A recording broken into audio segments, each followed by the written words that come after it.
ล่าสุดน้องธิดาลาวกำลังเตรียมที่จะเดินทางกลับคืนสู่ประเทศไทยบ่ได้ไปงานดองอยู่ที่คำมวนจ้อยสบายดี FC แฟนคลับน้องธิดาลาวหมดทุกคนที่เคารพและนับถือเป็นอย่างสูงมาพบมาพ่อกันคลิปนี้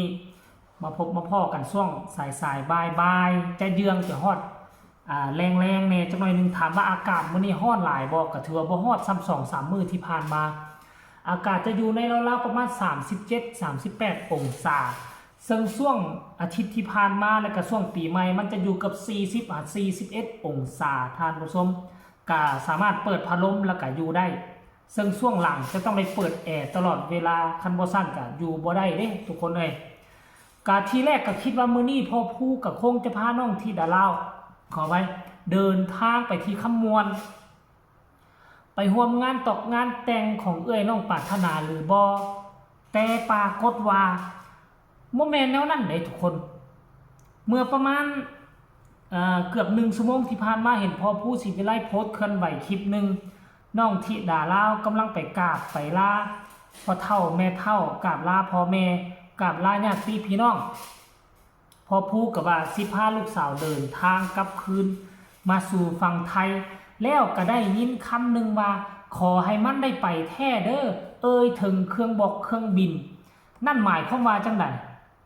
นั่นหมายความว่าพอภูกำลังมีแผนจะพาน้องธิดาลาวเดินทางไปประเทศญี่ปุ่น100%ทั้งพ่อเฒ่าแม่เฒ่าก็มีการเว้ายอกเว้าใหญ่มาเกิดมาก็ยังบ่ทันเคยขี่เรือบินบ่เคยขี่เครื่องบินจักเทื่อว่าซั่นเด้น้องธิดาลาวจะได้ขี่เป็นคนแรกของครอบครัวน้องธิดาลาวหรือบ่ก็ขอให้มันได้ไปเด้อว่าซั่นก็คือสิได้ไปแน่นอนนั่นแหละพอผู้ศิวิไลจึงมาเปลี่ยนนามสกุลมาเพิ่มนามสกุลใส่บัตรประจำตัวพาสปอร์ตน้องธิดาลาวก็แผนก็คือจะเอาไปทั้งญี่ปุ่นนั่นแหละเพราะว่าพอผู้ศิวิไลมีงานนัดหมายอยู่ทั้งญี่ปุ่นคือจะไปแลกเปลี่ยนวัฒนธรรมเนาะไทยและก็ญี่ปุ่นฉะนั้นน้องธิดาลาวก็คงจะได้ไปนำนี่เป้าหมายหลักคือพอผู้มาเพิ่มนามสกุลให้น้องธิดาลาวกับตัวนี้แหละเพราะขั้นกรณีมาขั้นบ่มาเปลี่ยนนามสกุลให้น้องธิดาลาวบ่มาเพิ่มนามสกุลให้ธิดาลาวแม่ของน้องธิดาลาวอยู่ทางฝั่งลาวนี่ต้องไปนำขั้นไปนำแล้วก็ไปนำพาสปอร์ตของแม่หันได้แต่บังเอิญว่าขั้นที่เอาไปน้ำหลายคนมันก็ค่าใช้จ่ายมันก็คงจะมากมายก่ายกองและแม่ของน้องธิดาลาวก็บ่ได้เป็นศิลปิน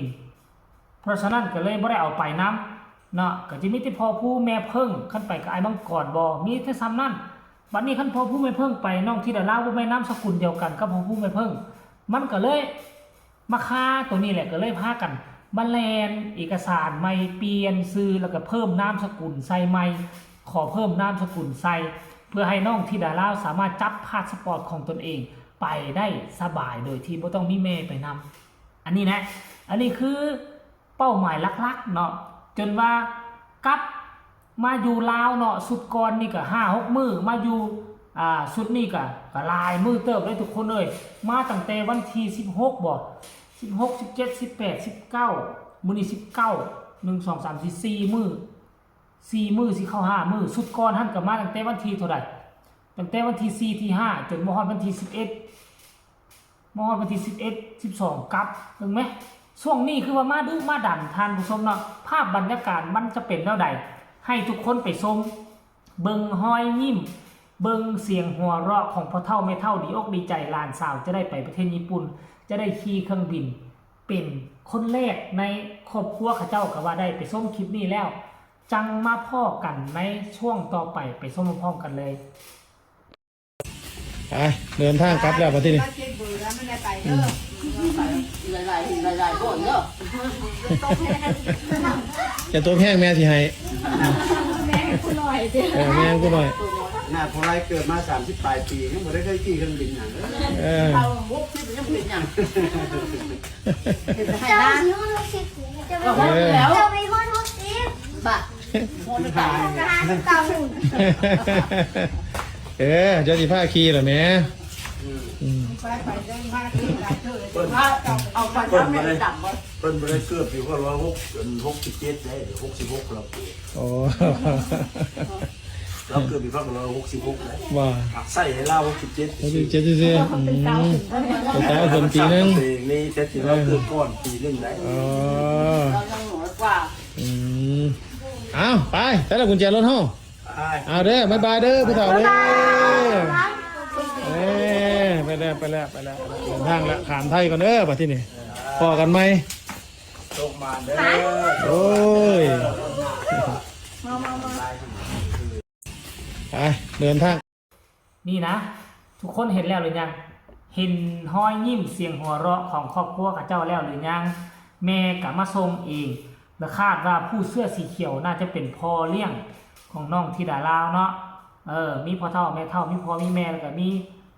น้องสาวแม่เฒ่าบ่ตามที่คอยเบิ่งนั่งอยู่พื้นนั่นนะเนาะทานผู้ชม FC แฟนคลับก่อนหน้านี้ก็น้องธิดาลาวกับพาพ่อผู้แม่เพิ่งไปเลาะหาอยู่หากินอยู่ตามบ้านโพนยานางได้พากันเอากระตาคล้องใส่แขนซอกนี่แล้วก็ย่างเลาะไปซอกหาซอกหาน่ะบอนอยู่บอนกินซอกหาอันน่ะของอยู่ของกินเก็บพักฮักนอไปเบิ่งอันน่ะนอนมดซอกนอนมดส้มนี่ทานผู้ชม FC แฟนคลับเฮ็ดให้พวกเขาเห็นวิถีชีวิตของบ้านพ้นยานางกว้างไก่ขึ้นกว่าเก่าสมัยก่อนพวกเขาติดตามนี่พอผู้ก็จะทายแต่เส้นทางไปฮอดในบ้านแล้วก็สิทายแต่บริเวณอ้อมบ้านพ่อเฒ่าของน้องธิดาลาวอยู่มาทุกมือนี่ก็เริ่มเห็นลายซอกลายมุ้งลายเจลายม่องที่พวกเขา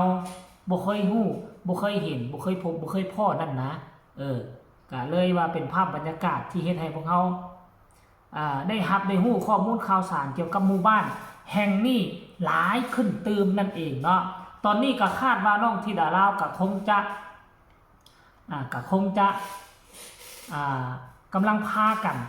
ขี่รถเข้าฮอดด่านแล้วละมั้งท่านผู้ชมเพราะว่าทางด่านกับบ้านน้องธิดาลาวนี่ห่างกันก็บ่เกิน20กิโลเมตรนี่บ่20หรือ30กว่ากิโลเมตรแต่ว่าเส้นทางดีเด้ออกจากบ้านน้องธิดาลาวมาเป็นเส้นทางดินแดงอยู่จะออกจากโตเซโนเข้ามาฮอดด่านนี่ถ้าค่อยจำบ่ผิดตอนนั้นน่ะคันบ่แม่น25กิโลก็น่าจะ30กิโลนี่แหละแต่ว่าใช้เวลาบ่ฮอดชั่วโมงดอก20นาที30นาทีก็น่าจะเดินทางฮอดด่านและเขตนั้นมันเส้นทางดีอยู่เนาะ